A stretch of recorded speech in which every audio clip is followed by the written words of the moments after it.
बिठा के देखिए इसमें 11th के बाद 13th क्वेश्चन है। If S N denotes the sum of first N terms of N A P then S N के लिए नोटेशन दिया हुआ है sum of first N terms of N A P. किसी ए पी की N terms का जो सम है वो एस एन है, तो हमें इसके अंदर देन ये कह रहा है S three N minus S N minus one, S three N minus S N minus one upon में S two N minus S two N minus one, S three N minus S N minus one upon में S two N minus S two N minus one is always equal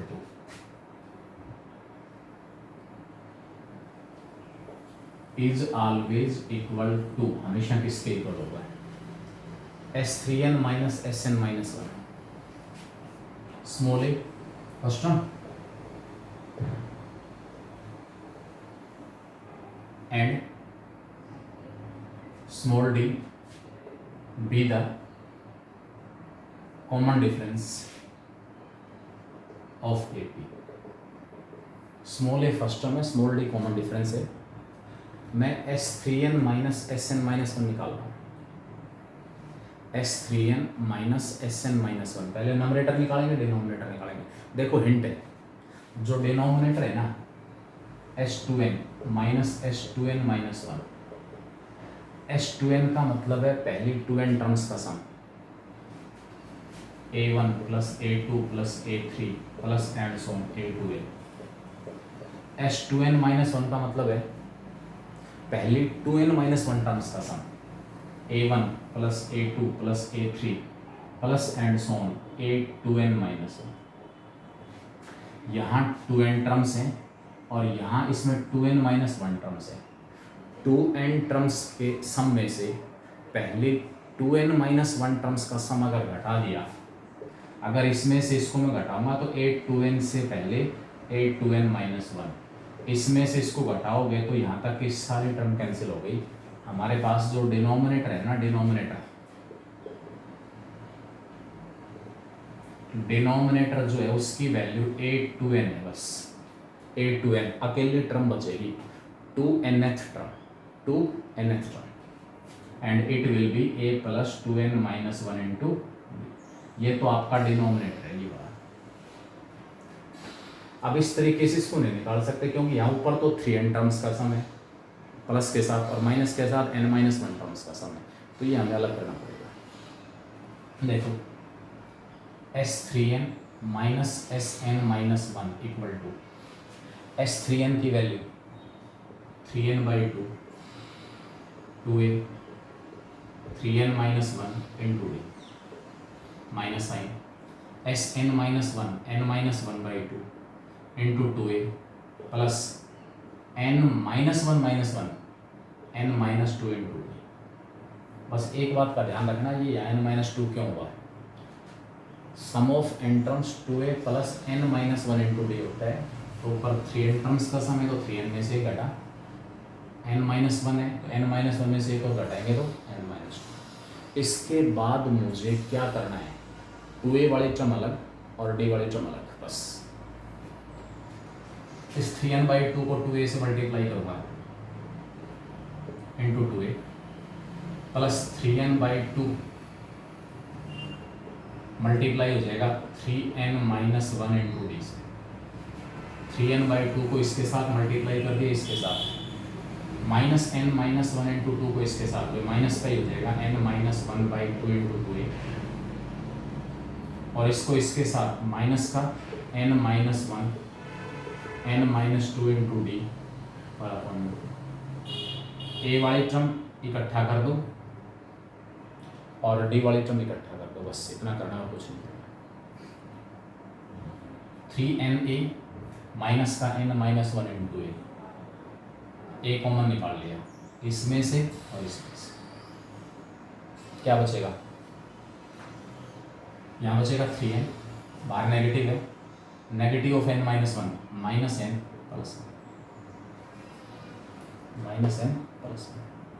अब d वाली term d/2 common निकाल रहा हूँ, d/2 यहाँ से और यहाँ से, दोनों में से d वाली जो दो टर्म्स हैं उनमें से d/2 कॉमन निकाल लिया, प्लस का d/2 कॉमन निकाला, यहाँ बचा 3n into 3n minus 1 multiply करो, 3n into 3n minus 1 multiply करूँगा तो 9n² और माइनस का 3n, क्योंकि d/2 तो कॉमन है बाहर, ये d/2 कॉमन गया, n minus 1 into n minus 2 multiply कर रहा हूँ, n² माइनस का 3n plus 2, 3n minus n, a के साथ बच गया 2n प्लस 1, d/2 के साथ 9n² ब्रैकेट खुलेगी माइनस प्लस और माइनस,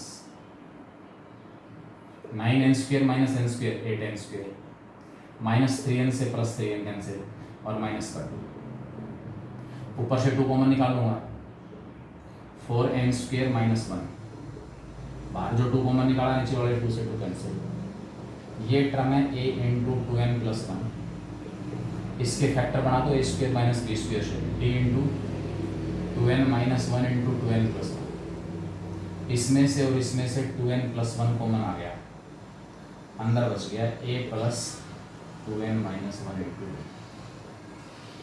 आफ्टर सिंप्लीफिकेशन ये हमारे पास नंबरेटर की वैल्यू होगी, नंबरेटर, इसकी वैल्यू नंबरेटर और डिनोमिनेटर, तो ratio therefore s3n minus sn minus 1 upon में s2n minus s2n minus 1 equal to, ऊपर वाले की वैल्यू आ रही है 2n प्लस 1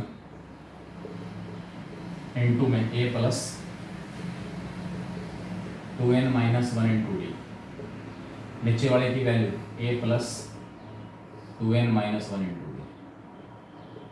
ये वाले टर्म इससे कैंसिल, तो अल्टीमेटली ये जो रेशियो हमारे पास है वो किसके इक्वल आ गया, 2n प्लस 1 के इक्वल, किसके इक्वल आ गया, 2n प्लस 1, ठीक।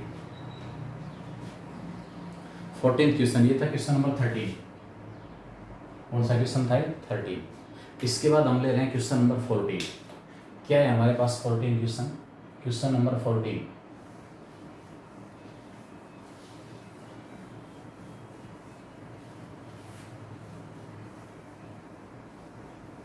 solve trick, a b c are in AP, then a cube plus c cube minus 8b cube is equal to,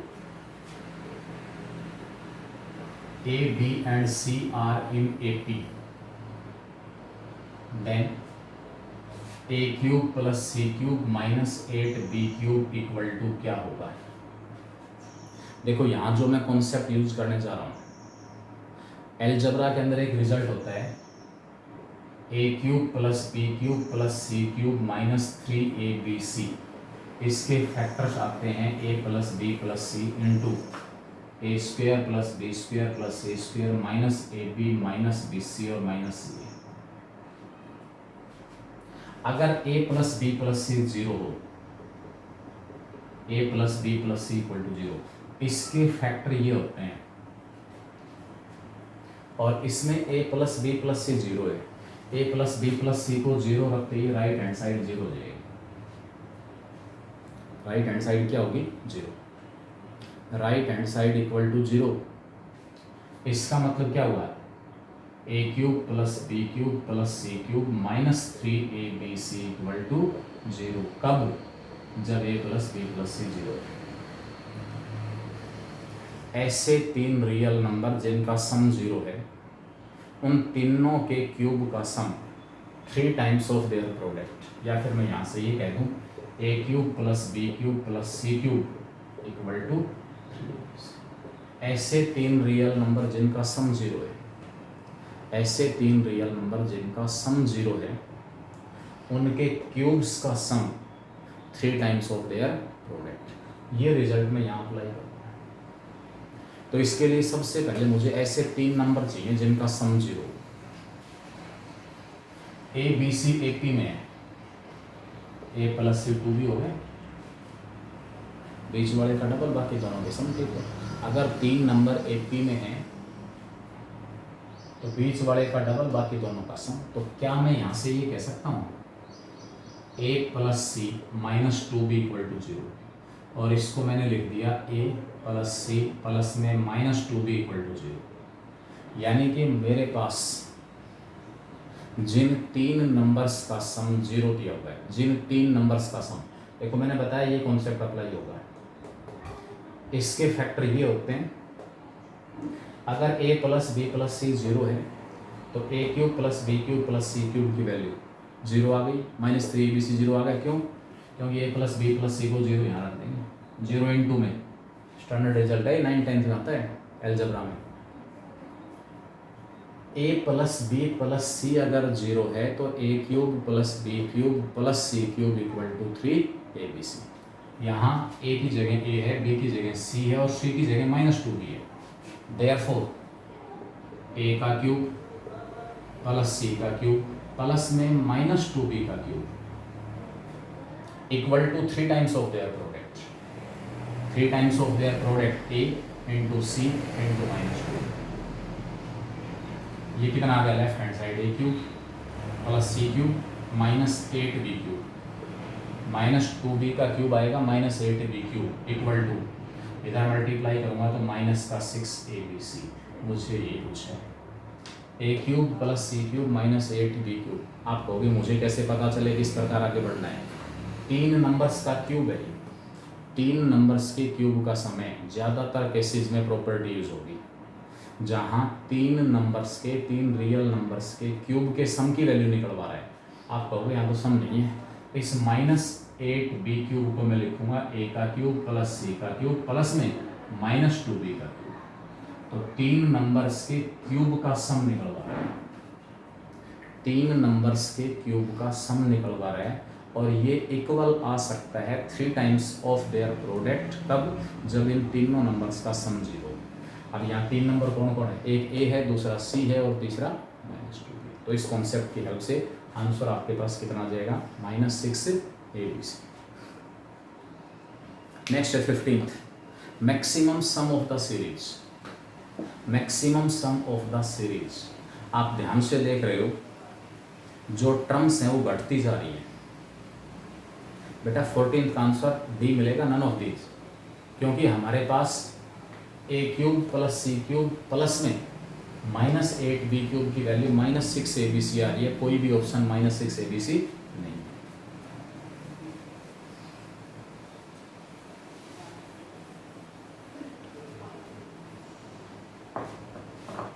maximum sum of the series,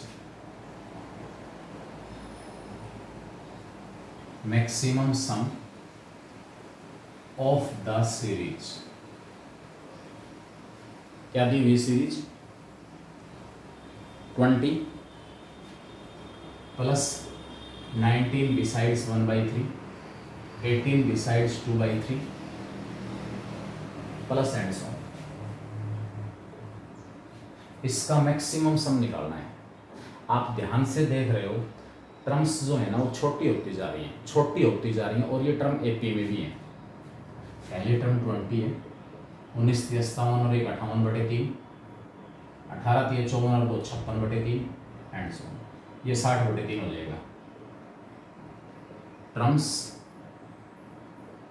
in above series are in A. P series की जो terms है वो किसमें है? AP में है, with first term 20 and D 58/3 में से 20 घटा दो तो -2/3। इस सीरीज की जो टर्म्स हैं वो एपी में है, फर्स्ट टर्म 20 है और कॉमन डिफरेंस -2/3। मैक्सिमम सम का मतलब है इसकी कितनी टर्म्स ली जाएं। देखो जैसे जैसे आगे बढ़ोगे तो लास्ट पॉजिटिव टर्म आएगी, लास्ट पॉजिटिव टर्म, और उसके बाद उससे अगली टर्म हो जाएगी नेगेटिव टर्म, उससे अगले भी नेगेटिव, क्योंकि 2/3 घटता जाएगा। किसी भी टर्म से उससे अगली टर्म पर जा रहे हैं तो 2/3 माइनस हो रहा है। तो एक स्टेज ऐसी आएगी जब लास्ट टर्म आपके पास, लास्ट पॉजिटिव टर्म, इसमें से 2/3 घटते अगली टर्म नेगेटिव होगी, इसमें से 2/3 माइनस हुआ तो अगली टर्म कैसी आ रही है? नेगेटिव आ रही है। तो नेगेटिव टर्म को जब आप ऐड करोगे 5, 3, 2, उसके बाद 2 के बाद -1, फिर -3 एंड सो ऑन। तो सम मैक्सिमम ये सीरीज है, इसका सम, इस सीरीज का सम मैक्सिमम कब मिल सकता है? जब मैं जोड़ यहाँ तक निकालूँ, क्योंकि आगे बढ़ूंगा तो नेगेटिव टर्म्स आती जाएंगी और नेगेटिव टर्म्स इनमें ऐड होंगी तो सम जो है वो छोटा होता जाएगा। तो मैक्सिमम सम आपको कब मिलेगा? जब इसकी लास्ट जो टर्म है सम के अंदर कौन सी इंक्लूड हो? Last positive term. Last positive term अगर इंक्लूड हो रही है, लास्ट पॉजिटिव टर्म, तो वहां तक का सम मैक्सिमम होगा। अब मुझे यही करना है, इसमें मुझे यही करना है, लास्ट पॉजिटिव टर्म निकालनी है। बेटा इसमें मैंने बता दिया कि ये सीरीज है, ये भी अर्थमेटिक, जो अर्थमेटिक सीरीज है। 5 और 3 8 और 2 10 सम, अगली टर्म सम आते ही 9 हो गया, फिर उससे अगली और ऐड करते सम 6 हो गया एंड सो ऑन। यानी कि सम मैक्सिमम तक गया, यहाँ तक सम 10 था, यहाँ तक का सम कितना है 9, यहाँ तक का सम कितना है 6, और इससे अगली टर्म फिर -5, यहाँ तक का सम कितना आ जाएगा 1। यानी कि यहाँ मैक्सिमम आके यहाँ, और उसके बाद सम घटने लग गया। सम कब घटा? जब नेगेटिव टर्म स्टार्ट हो गई। इसका मतलब सम मैक्सिमम कब होगा? जब मैं केवल और केवल उन टर्म्स को ऐड करूं जो पॉजिटिव है। तो मुझे लास्ट पॉजिटिव टर्म निकालनी है इसके अंदर, वही कर रहा हूं। Let nth term be last positive term. Last जो पॉजिटिव टर्म है वो कौन सी है? nth टर्म है। इसका मतलब an जो है वो ग्रेटर देन इक्वल टू 0। 0 होगा तब भी चलेगा। अगर लास्ट टर्म आपके पास ये 0 है तो 0 को इधर ऐड करो, इधर ऐड करो, कोई फर्क नहीं पड़ेगा। nth term greater than equal to 0। nth term निकाल लो, a plus n minus 1 into d greater than equal to 0। a की वैल्यू 20, n माइनस 1, b की वैल्यू -2/3 ग्रेटर देन इक्वल टू 0। 3 से मल्टीप्लाई कर दिया, 60 पॉजिटिव नंबर है, ये -2 इंटू n minus 1 greater than equal to 0।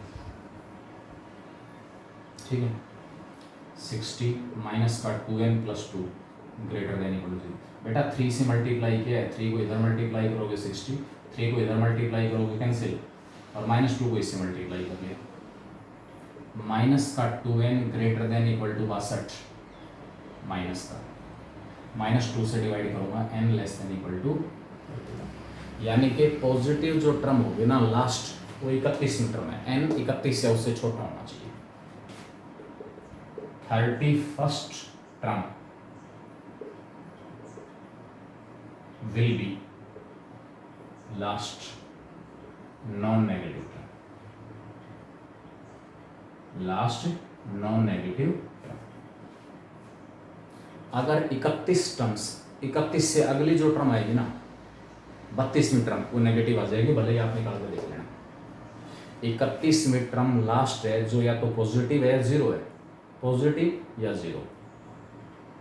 ठीक है, 32वीं टर्म नेगेटिव आ जाएगी, और जैसे ही नेगेटिव टर्म स्टार्ट हो गई तो जोड़ जो है वो घटने लग जाएगा। इसलिए मैक्सिमम सम निकालने के लिए मुझे 31 तक की जो टर्म्स हैं उनको ऐड करना है। Maximum sum of the series, इस सीरीज का सम मैक्सिमम कब होगा? जब मैं इस सीरीज की कितनी टर्म्स को ऐड करूंगा? 31, S31। अब S31 निकाल दो, 31/2, 31/2 इंटू 2a, ab से 2 गुणा 20 प्लस n माइनस 1, 31 घटा 31 गुणा में d -2, 31/2 इंटू 20 गुणा 2 40 घटा 20, 40 घटा 20 20, 31/2 गुणा 20। इस सीरीज का जो मैक्सिमम सम होगा, इस सीरीज का जो मैक्सिमम सम होगा वो हमें कितना मिलेगा? 310 मिलेगा। क्या होगा? 310। ठीक है,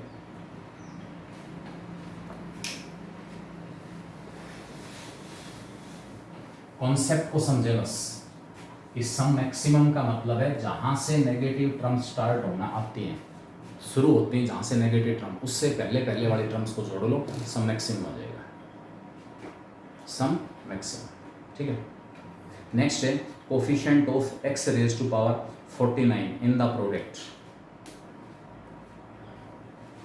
coefficient of x raise to power 49 in the product x minus 1, x minus 3, x minus 5, x minus 99। ध्यान से देखें कितने फैक्टर हैं, 50 फैक्टर हैं। कितने फैक्टर हैं? Product of 50 factors.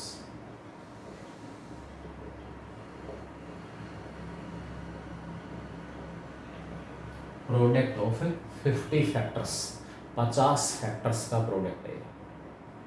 Product of 50 factors, 50 factor हैं और कोफिशिएंट निकालना x की पावर 49 का, x की पावर 49।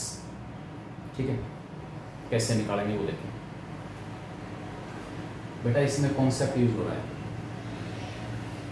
अगर इन सभी फैक्टर्स का x उठा लिया, x डिग्री की बात कर रहा हूँ, डिग्री, इस एक्सप्रेशन की डिग्री क्या है? 50 है, 50, क्योंकि फैक्टर्स की संख्या 50। पहले फैक्टर में x में से 1 घट रहा है, दूसरे फैक्टर में 3 घट रहा है, तीसरे में 5 घट रहा है, ओड नंबर घट रहे हैं x में से। क्या घट रहे हैं? x में से ओड नंबर। 1 से लेकर 100 तक ओड नंबर कितने होते हैं? 50। इवन कितने होते हैं? 50। तो x में से जब ओड नंबर घटाऊंगा और 1 से लेकर 100 तक ओड नंबर कितने आते हैं? 50। इसका मतलब इस प्रोडक्ट में कितने फैक्टर आए हुए हैं? 50 फैक्टर आए हैं। इस प्रोडक्ट में कितने फैक्टर आए हुए हैं? 50। ठीक है, अब x की पावर 49 का कोफिशिएंट कब आएगा? x की पावर जो 49 है उसका कोफिशिएंट कैसे निकले? एक और क्वेश्चन से देखो, x माइनस 1, x माइनस 3 और x माइनस 5। मैं कहूँ कि कोफिशिएंट ऑफ x स्क्वायर निकालो। कोफिशिएंट ऑफ x स्क्वायर कैसे निकलेगा? पहले दो फैक्टर्स हैं, कोई भी दो फैक्टर्स का x और तीसरे का कांस्टेंट मल्टीप्लाई होगा तो x स्क्वायर बनेगा। मैं डिटेल बता देता हूँ, उसके बाद मैं डायरेक्ट लिखूंगा। इसको इससे मल्टीप्लाई कर रहा हूँ, प्रोडक्ट आ गया x square minus 4x plus 3 into x minus 5। पहले दो मल्टीप्लाई किए प्लस। ठीक है, अब मैं क्या कर रहा हूँ? इसी को क्या कह रहा हूँ? इसी को, इसको मल्टीप्लाई कर लिया, एक्स स्क्वायर माइनस का 6x प्लस 5 इंटू में x माइनस 3। इसको मल्टीप्लाई कर लिया, एक्स स्क्वायर माइनस का 8x प्लस 15, इसके साथ आ गया x माइनस। ये तो हुआ दो का प्रोडक्ट, दो को तो मल्टीप्लाई किया है, तीसरा अलग छोड़ रखे है। ये प्रोडक्ट अलग है, इसमें x माइनस 5 बार है, इस प्रोडक्ट में x माइनस 3 बार है, इस प्रोडक्ट में बीच में कुछ भी नहीं है प्लस वगैरह। कोफिशिएंट ऑफ x स्क्वायर क्या आएगा? इस ये वाला x स्क्वायर इस तीसरे फैक्टर के कांस्टेंट से मल्टीप्लाई हो, माइनस 5x स्क्वायर। ये वाला x स्क्वायर इस तीसरे फैक्टर के कांस्टेंट से मल्टीप्लाई हो, माइनस 3x स्क्वायर। ये वाला x स्क्वायर इस माइनस 1 से मल्टीप्लाई हो, क्या आएगा? Minus x square. x square शब्द से बाहर गया तो अंदर क्या बचा? माइनस 5 माइनस 3 और माइनस। एक्स स्क्वायर का कोफिशिएंट कैसे निकला? पहले तीन फैक्टर लिए, पहले तीन फैक्टर, ठीक है, उसमें मैंने क्या किया? मल्टीप्लाई करके देख लेना प्रैक्टिकली आप मल्टीप्लाई करके देख लेना, कोफिशिएंट ये माइनस 9 ही आएगा। जब इन तीनों को आपस में मल्टीप्लाई करोगे, ये शॉर्ट ट्रिक है जो मैंने आपको बताई है, जब इन तीनों को आपस में मल्टीप्लाई करोगे तो x की जो पावर 49 एक्स स्क्वायर, ध्यान रखना कौन सी पावर? जो डिग्री है उससे एक पावर कम लेनी है, बस। डिग्री 50 है इसकी, तो x की पावर 49 का कोफिशिएंट निकाल सकता हूँ इस मेथड से। इसलिए यानी कि क्या करना है आपको? प्रत्येक फैक्टर, तीन फैक्टर्स थे, तीन फैक्टर्स, उन तीनों फैक्टर्स के कांस्टेंट आपस में ऐड हो गए, वो x की पावर 2 का कोफिशिएंट आ गया। 50 फैक्टर हैं, 50 फैक्टर के कांस्टेंट आपस में ऐड हो जाएंगे, तो coefficient of x raise to power 49। ध्यान रखना पावर फिक्स है, जो डिग्री है उससे एक कम पावर, और ये लीनियर फैक्टर होने चाहिए, उसी केस में ऐसा हो सकता है। इट इज इक्वल टू जो इन फैक्टर्स के कांस्टेंट है ना, इन सबको ऐड कर लो, -1 -3 -5 -7 एंड सो ऑन -99, माइनस बाहर आ गया, 1 3 5 एंड सो ऑन 99। ये सारे नंबर एपी में, ये सारे नंबर किसमें, एपी में, ठीक है। ऐड कर लो, first term 1, common difference 2, last term 99, n/2 number of terms निकालना पड़ेगा, 50 टर्म है, 1 3 5 7 और लास्ट में 99, 50 टर्म है, n 50 हो गया, माइनस बाहर है, ये सम आ गया n/2 50/2 into a + l 1 + 90 100 -25। x की जो पावर 49 है, x की पावर 49 का जो कोफिशिएंट है वो हमें कितना मिलेगा, -25। बेटा ये हिंट है, शॉर्ट ट्रिक है, लीनियर फैक्टर्स में, लीनियर फैक्टर्स में उनका जो प्रोडक्ट दिया हुआ है, अगर जो इस प्रोडक्ट की डिग्री है 50 है, उससे जस्ट एक कम पावर, जस्ट एक कम पावर के लिए अप्लीकेबल है, बाकी के लिए नहीं। तो कॉन्सेप्ट जहां अप्लीकेबल है ना, उसी टाइप के क्वेश्चन पूछे जाएंगे। तो ये जो इन फैक्टर्स में जो कॉन्स्टेंट्स ऐड हो रहे हैं ना, इन सबको ऐड कर देना, वो आपके पास x की पावर 49 का कोफिशिएंट है। Largest term common to the sequences, दो सीक्वेंस हैं, इनमें लार्जेस्ट जो कॉमन टर्म है वो क्या होगी, लार्जेस्ट जो कॉमन टर्म है वो क्या होगी, ये हमें फाइंड आउट करना। ये आपके पास था क्वेश्चन नंबर 16।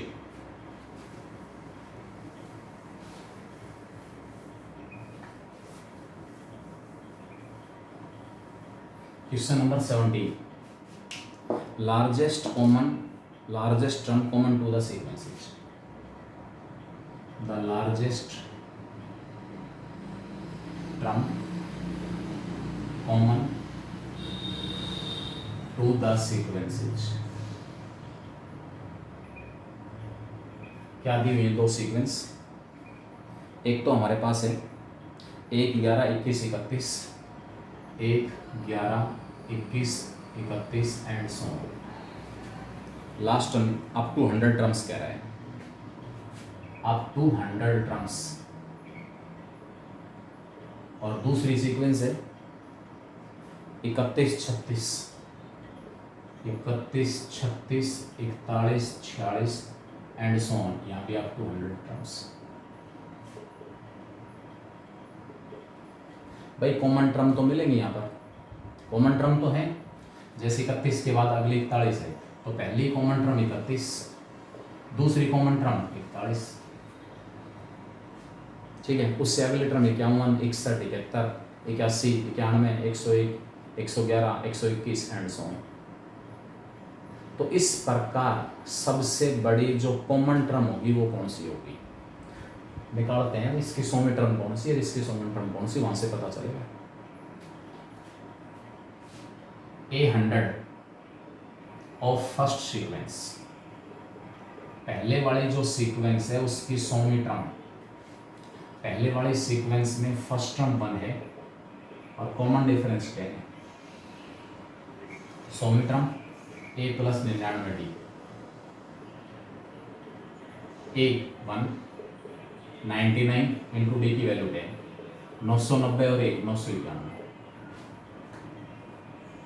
991, और A100 100वीं टर्म ऑफ सेकेंड सीक्वेंस, जो दूसरी सीक्वेंस उसकी 100वीं टर्म क्या होगी, वो भी फॉर्मूला तो यही है, लेकिन यहाँ फर्स्ट टर्म 31 है और डी कितना है 5, फर्स्ट टर्म 31 और डी कितना है 5, तो इसकी 100वीं टर्म आ जाएगी 31 + 99 गुणा में 5, ठीक है। 31 प्लस 5 9 45, 5 9 45 और 495 में 31 ऐड करूँगा तो 526। 526 से पहली टर्म क्या होगी इसमें? 521 होगी या नहीं होगी? इसमें तो 521। यहाँ जो कॉमन टर्म्स की मैं बात कर रहा था 111, 121, 131, 141 and so on, 511, 521, 531, 541, 551, 561 and so on. तो यहाँ तो टर्म 526 से बड़ी है ही नहीं, 526 से बड़ी टर्म यहाँ नहीं है। यहाँ मैक्सिमम हाईएस्ट जो टर्म है लास्ट टर्म 526 है और यहाँ लास्ट टर्म कितनी है? 991। तो 531 जो है वो तो यहाँ इसमें मिलेगी नहीं, इसमें तो है 531 लेकिन इसमें नहीं है। तो लार्जेस्ट जो कॉमन टर्म हमारे पास होगी, लार्जेस्ट कॉमन टर्म वो हमारे पास क्या आ गई? 500। भाई 526 से आगे अगली है तो सही 31, लेकिन वो 101वीं टर्म है, 101वीं 531, लेकिन टर्म तो मेरे पास वही है, इसलिए आपको 526 से पीछे आना पड़ेगा। 526 से पहले 521, 521 इसमें भी मिलेंगे क्योंकि यहाँ तो 10 के डिफरेंस पे टर्म बढ़ती जा रही है। तो लार्जेस्ट जो कॉमन टर्म होगी वो क्या आ जाएगी? इसमें 521 आ जाएगा। ठीक है, largest term common to the sequence. अब पूछ ले कि कौन सी टर्म है इस सीक्वेंस की, कौन सी टर्म है इसकी? तो 99वीं होगी। दूसरी जो सीक्वेंस है इसकी ये 521 99वीं टर्म है, 99 इसमें चेक कर लेना कि 521 जो है वो इस सीक्वेंस की कौन सी टर्म है, अगर ऐसा पूछता है तो। लेकिन इस क्वेश्चन में हमसे ये पूछा है कि लार्जेस्ट जो कॉमन टर्म है वो कौन सी। ठीक है, ये आपके पास इसमें। उसके बाद इसमें क्वेश्चन दिया हुआ है